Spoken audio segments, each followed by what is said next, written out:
మణెమ్మ నా కోడలు నాకు తలనొప్పిగా మారింది అంటే ఏంటో అనుకున్నాను. నిన్ను చూశాక నువ్వున్న ప్రతి చోట తలనొప్పి ఉంటుంది కదా.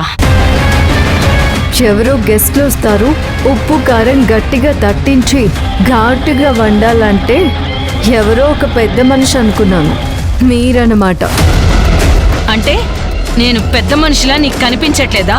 ఎవరో ఆస్తి కోసం పాకులాడుతూ వాళ్ళని బెదిరించి లాయర్ చుట్టూ తిరిగి బ్రతిమలాడుకునే మిమ్మల్ని ఏమంటారు?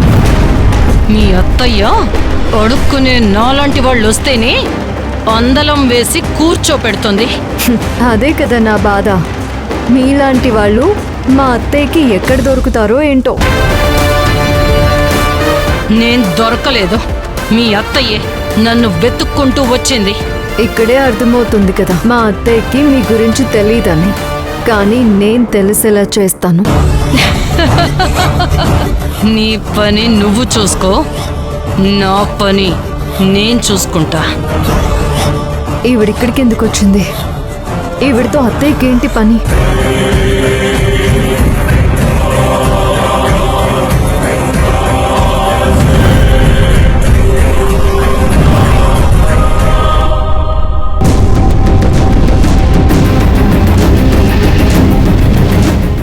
అత్తయ్య వచ్చేసారా?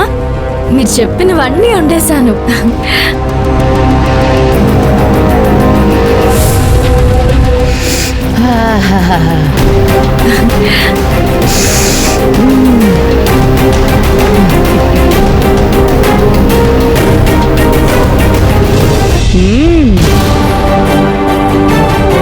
వంటలు అదిరిపోయాయమ్మా.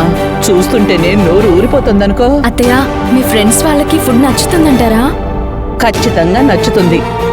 చూడు వాళ్ళు నిన్నెలా మెచ్చుకుంటారో. నీ మీద నమ్మకంతో వంట పని అప్పగించాను. నా నమ్మకాన్ని నిలబెట్టావు. థ్యాంక్స్ అత్తయ్య. అమ్మా, ఈరోజు వాళ్ళ పరిచయంతో నీకు కూడా కష్టాలు పోతాయి. నాకేం కష్టాలున్నాయి అత్తయ్య? మీరందరూ ఉండగా నాకు కష్టాలే లేవు. ఉన్నా కూడా అవి నా దగ్గరికే రావు. అంతా నీ మంచితనం. నిజంగా నువ్వు ఎంత అదృష్టవంతురాలివో.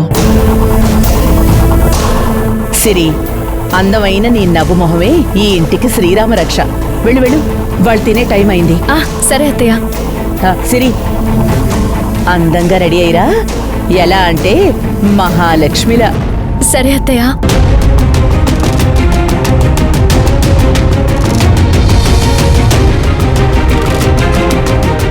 దాక్షాయిని సిరికి పరిచయం అయితే సిరిని చంపేయాలనుకున్న వాళ్ళకి గుండె దడే. ఇక నా సిరికి ఎలాంటి అపాయమో ఎవరి వల్ల కలగదు.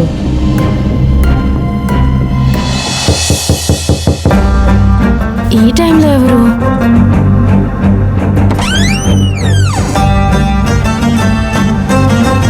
సిస్టర్, నేను మా ఆయనతో కొంచెం ఇంపార్టెంట్ పనిలో ఉన్నాను.